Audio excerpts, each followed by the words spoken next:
Alhamdulillahi Rabbil Alamin. Wassalatu wassalamu ala ashrafil mursalin wa ala alihi wa sahbihi ajma'in, amma ba'd.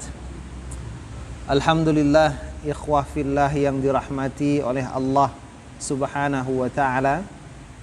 Yang pertama sekali, marilah kembali kita bersyukur kepada Allah atas nikmat yang masih dan senantiasa diberikan oleh Allah subhanahu wa ta'ala kepada kita. Mudah-mudahan kita bisa mensyukuri nikmat Allah subhanahu wa ta'ala tersebut. Salawat dan salam kepada baginda Rasulullah sallallahu alaihi wa alihi wasallam, di mana mudah-mudahan kita bisa senantiasa diakui oleh Rasulullah sallallahu alaihi wasallam sebagai umat beliau di hari akhirat kelak. Amin. Amin ya rabbal alamin. Baik, pada malam hari yang berbahagia ini insyaallah kita akan melanjutkan bahasan kajian tafsir kita ya. Di Surah Al-Baqarah ayat 114 ya. Al-Baqarah ayat 114.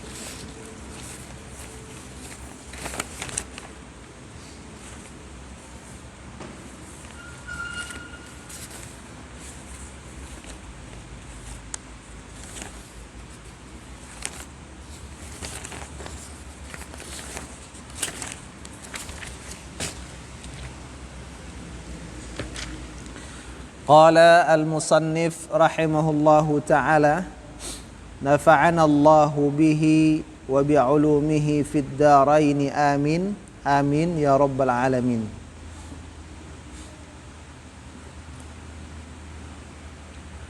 Qala Allah subhanahu wa ta'ala, wa man alhamdulillah, wa man azlam mimman mana'a masajidallah an yudhkara fiha ismuhu wa sa'a fi kharabiha. Dan siapakah yang lebih zalim daripada orang yang mencegah akan masjid-masjid Allah, bahwa disebut pada masjid-masjid itu namanya, wasa'a fi kharabiha, dan seseorang yang berupaya dalam meruntuhkan masjid-masjid tersebut. Ulaika, mereka itulah, maka lahum, tidak adalah bagi mereka, ay yadkhuluha, bahwa mereka memasuki masjid itu, illa khaifin, kecuali dalam keadaan mereka itu sebagai orang-orang yang takut. Lahum, bagi mereka, fid dunya khizyun, di dunia kehinaan, walahum fil akhirati adzabun azim, dan bagi mereka di akhirat azab yang dahsyat. Masih ada lagi tak kitabnya? Kopi masih ada untuk Bang Doni apa? Rehan untuk Bang Doni, itu di luar nanti. Qala al-musannif rahimahullahu ta'ala rahmatan wasi'ah, ay la ahada azlamu wa ashaddu jurman. Tidak ada satu orang pun azlam, yang paling zalim, yang teramat zalim. Masih Pak, Masya Allah. Tidak ada satu orang pun yang lebih zalim, wa asyaddu jurman, dan bersangatan kejahatannya, ya kan? Jadi kezaliman, oh ya, kejahatan itu kan bertingkat-tingkat, ya kan? Namun kata Syekh, tidak ada satu orang pun yang lebih zalim dan lebih bersangatan kejahatannya, mimman mana'a masajidallah, dari siapa yang mencegah akan masjid-masjid Allah, an dzikrillahi fiha, dari mengingat Allah pada masjid-masjid tersebut. Jadi kata Syekh, salah satu kezaliman yang amat besar, kejahatan yang amat dahsyat ketika ada orang mencegah orang lain untuk berzikir di masjid Allah. Mengadakan majelis ta'lim, ya kan? Mengadakan i'tikaf, apalagi mengadakan kegiatan zikir, mengajarkan sholat. Ini yang melarang nih termasuk orang yang zalim, amat zalim, apapun alasannya gitu. Wa iqamatis salah, dan dari menegakkan sholat, dilarang orang sholat di masjid. Ini zalim, ya, amat zalim. Wa ghairiha, dan selainnya, min anwa'it ta'at, dari berbagai jenis ketaatan-ketaatan.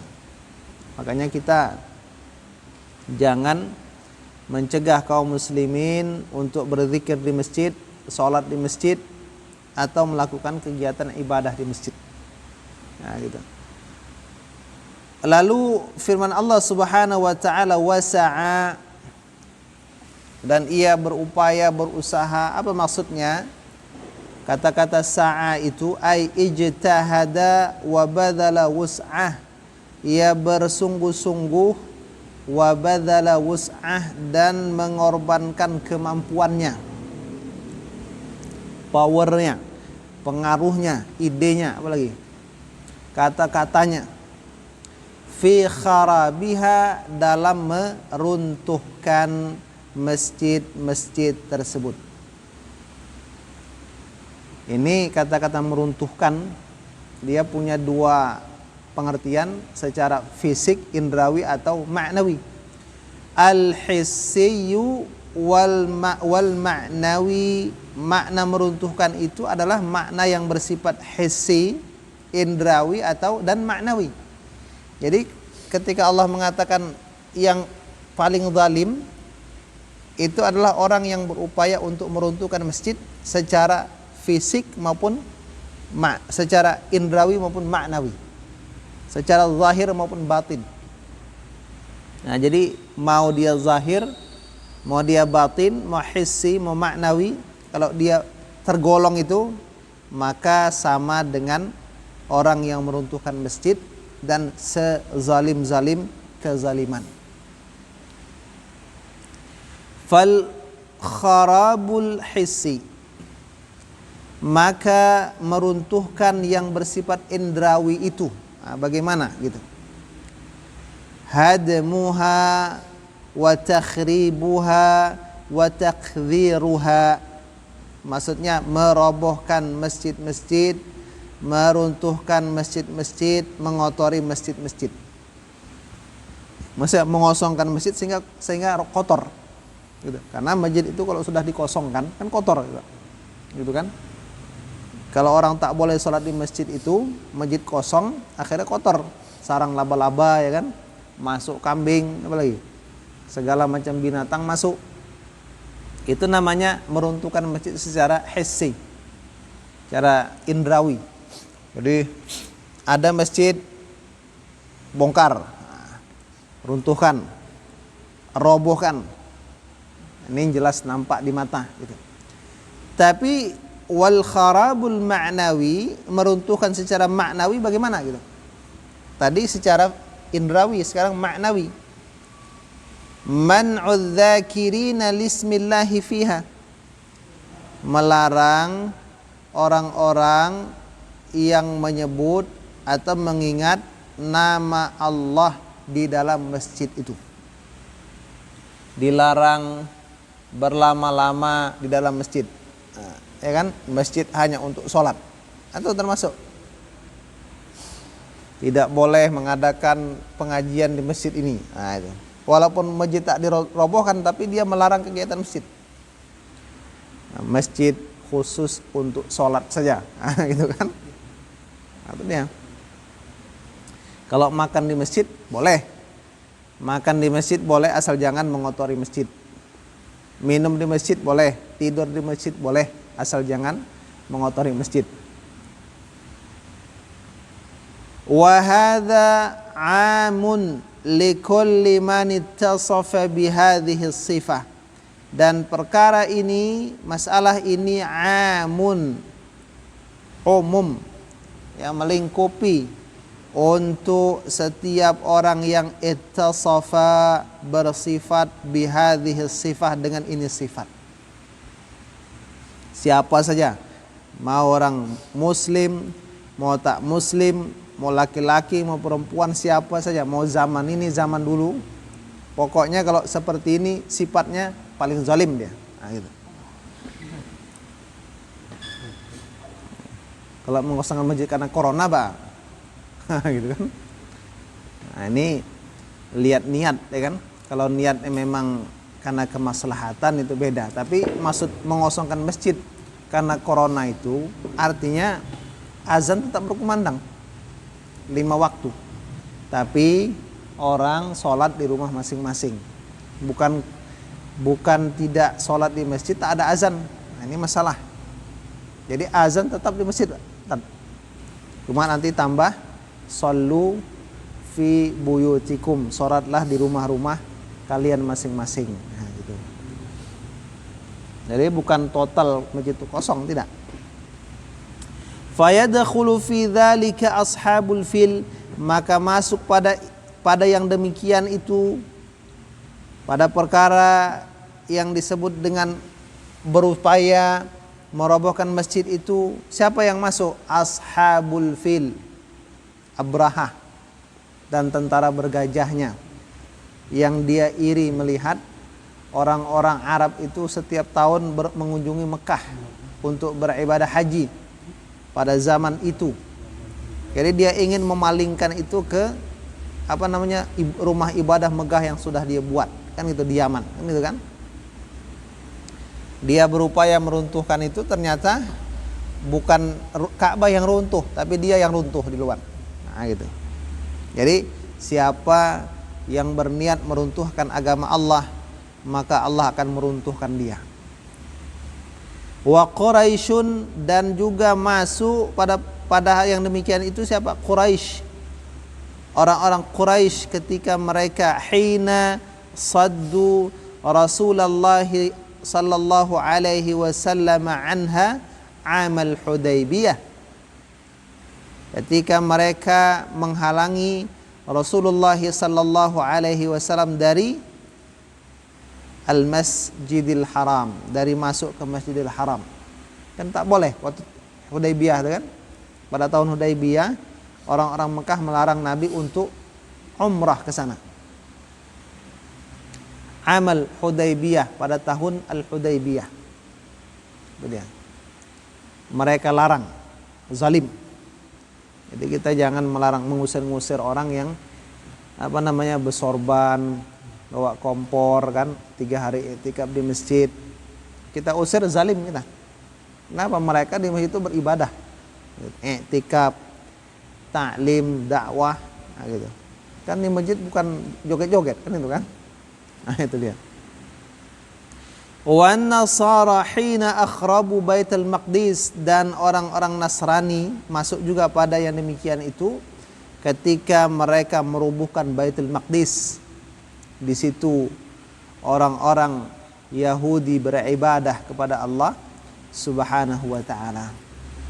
Wa ghairuhum, dan selain mereka, min anwa'idz zalamati sa'ina fi kharabiha, dari bermacam-macam orang zalim yang berupaya dalam merobohkan masjid Allah Subhanahu wa taala.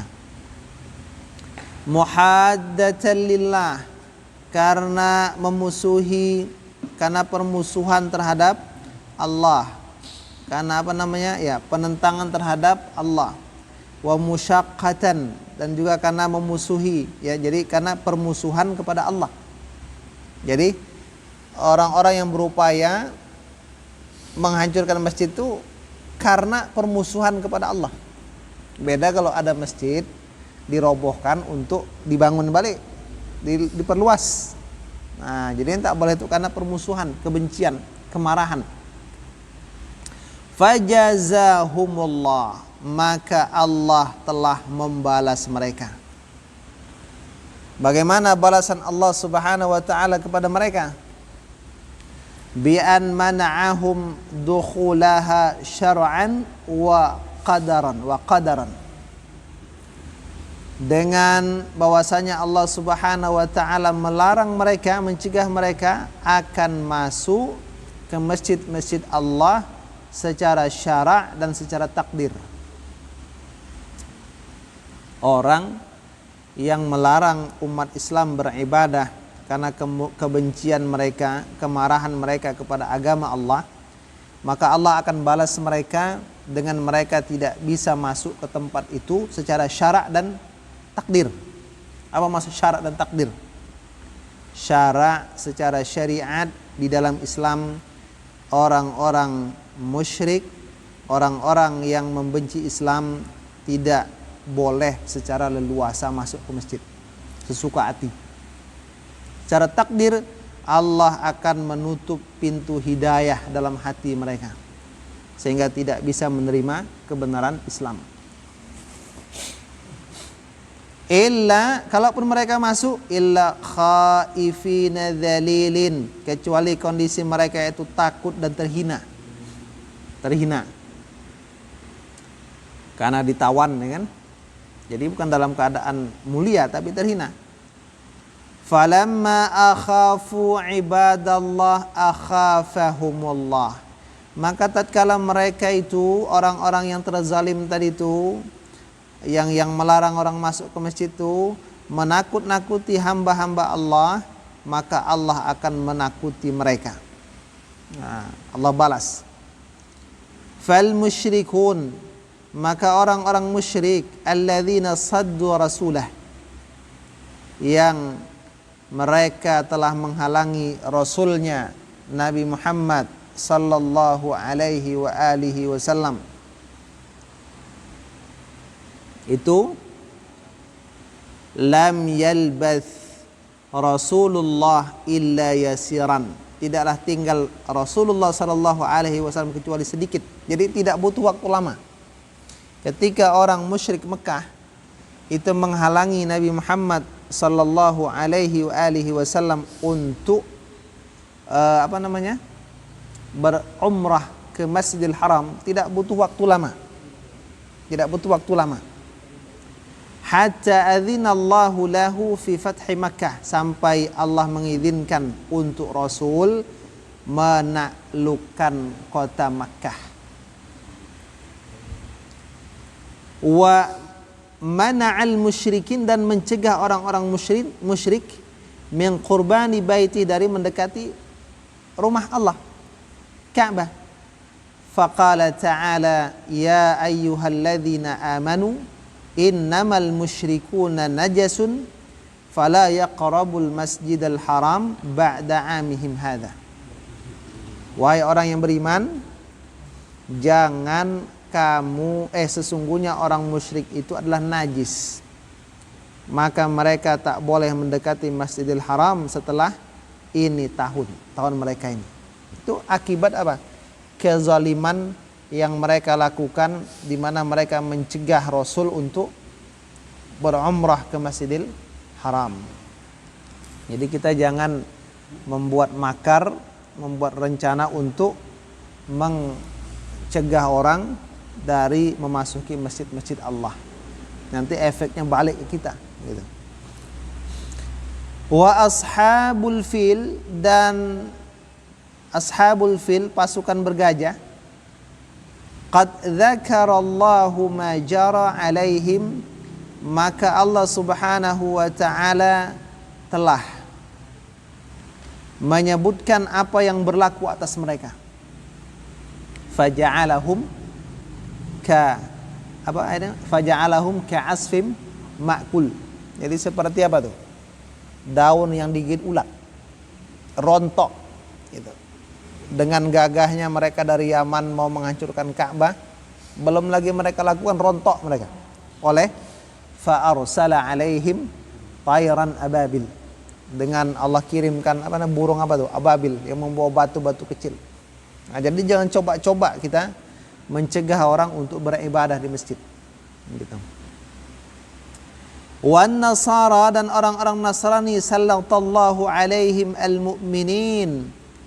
Orang Nasrani Allah kuasakan orang beriman atas mereka. Ketika terjadi penaklukan kota, ketika penaklukan Baitul Maqdis. Mereka merobohkan Baitul Maqdis di mana orang Yahudi beribadah, tapi ternyata akhirnya Allah pun taklukkan mereka di bawah kaum muslimin. Fa'ajlauhum anhu, kemudian kaum mukminin mengusir mereka dari tempat tersebut. Wa hakadha, dan seperti demikianlah kullu man ittasafa biwasfihim, setiap orang yang bersifat dengan sifat mereka dari zaman ke zaman, fala budda ayyana lahu qistuh, mesti bahagiannya akan sampai kepadanya, insyaallah. Makanya kita tuh selalu berdoa agar Allah itu, Allahumma a'izzal Islam wal muslimin, ini kan? Ya Allah, muliakan Islam dan kaum muslimin. Kemudian apa lagi? Hancurkan a'da'aka a'da'ad-din, musuh-musuhmu dan musuh-musuh agamamu. Nah, gitu. Wa hadza minal ayatil azimah, dan ini juga ayat. Jadi yang disebutkan dari ayat ini tentang berita. Jadi kan ketika ayat ini turun, itu orang-orang musyrik yang ada di Mekah itu masih menguasai Mekah, ya kan? Tapi sudah dikabarkan nanti mereka tidak akan bisa lagi masuk ke situ kecuali dalam keadaan takut. Kenapa? Takut terhadap orang beriman, gitu kan? Wa hadza, ini perkara ayat ini itu apa? Minal ayatil azimah, dari ayat-ayat Allah, tanda-tanda Allah yang agung. Akhbara bihal bari qabla wuqu'iha, Allah telah memberikan kabar dengan ayat-ayat tersebut sebelum terjadinya. Maka di Quran itu kan banyak perkara yang belum terjadi tapi sudah disampaikan oleh Allah dalam Quran, walaupun sekarang sudah terjadi gitu. Waktu ayat itu turun belum terjadi. Misalnya tentang kemenangan orang-orang Romawi dalam surah Ar-Rum, dan perkara tentang kemenangan umat Islam terhadap orang-orang musyrik Mekah. Wa waqa'at fa waqa'at kama akhbara, kemudian terjadi sebagaimana yang Allah beritakan. Makanya kita itu tak usah ragu dengan isi kandungan Al-Qur'an. Kalau belum masuk akal kita yang belum sampai ke situ. Jangan yang disalahkan Quran, gitu kan? Akal kita terbatas. Wahyu Allah itu tak terbatas. Jadi kepala otak kita itu, kata orang Medan kan, itu tak bisa membatasi sesuatu yang tak terbatas. Nah, gitu. Wastadallal ulama bil ayatil karimah, dan para ulama mengambil dalil dengan ayat yang mulia ini, ala annahu la yajuzu tamkinul kuffari min dukhulil masajid, atas bahwasanya itu kondisi tidak boleh memberi kuasa kepada orang-orang kufar dari masuk masjid. Jadi jangan biarkan orang-orang non muslim leluasa masuk ke dalam masjid. Kalau mereka mau harus minta izin dulu kepada umat Islam, pada pengurus. Kalau kita umat Islam boleh kapan saja, di mana saja masuk ke dalam masjid-masjid Allah Subhanahu wa ta'ala. Lahum khizyun fid dunya, bagi mereka kehinaan di dunia. Ai fadihatun, fadih, padiah. Fadih beda dengan padiah, gitu kan? Padiah bahasa Minang. Fadihah, terbuka kejelekan. Kama taqaddam, sebagaimana yang telah berlalu. Walahum fil akhirati adzabun azim, dan di akhirat dapat azab yang dahsyat. Di dunia terhina, di akhirat dia azab. Ini namanya sengsara di dunia, sengsara di akhirat. Manusia ini kan terbagi 5 ya. Bahagia dunia, bahagia akhirat. Sengsara dunia, bahagia akhirat. Bahagia dunia, sengsara akhirat.